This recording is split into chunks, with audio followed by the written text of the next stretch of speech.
One of my favorite songs is the song, "I Have Decided to Follow Jesus." It repeats itself 3 times. I have decided to follow Jesus. I have decided to follow Jesus. I have decided to follow Jesus. No turning back, no turning back. I believe this song is very popular in the minds of lots of people for 2 reasons.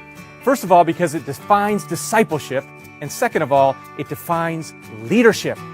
What does it mean to be a good leader? It means you must be a good follower. In fact, to be a godly leader is to follow the greatest leader that ever lived, Jesus himself. You see, no leader has ever left a deeper, more well-defined footprint than Jesus himself.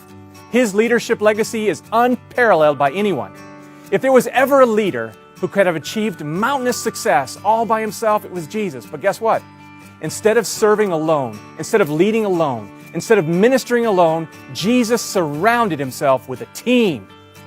My gymnastics coach believed in the power of a committed, united team. He explained team with an acronym meaning, together, everyone achieves more. I like that. Jesus also knew the value of a team and called 12 disciples to follow him. In Luke chapter 6, 14 and 15, he gives this roster, or this lineup of his leadership team.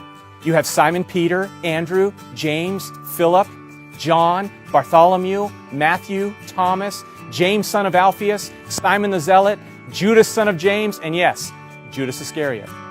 When Jesus called his disciples to follow him, he did not choose them because they were elite or overqualified and distinguished. This group of men was far from perfect. In fact, maybe you've heard the old saying, God does not call the qualified, he qualifies the called. Each of these men had character flaws, questionable pasts, and unresolved issues.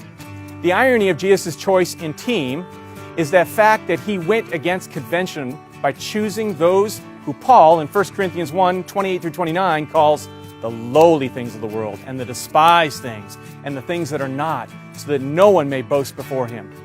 Where others saw problems, Jesus saw potential. Who's on your team?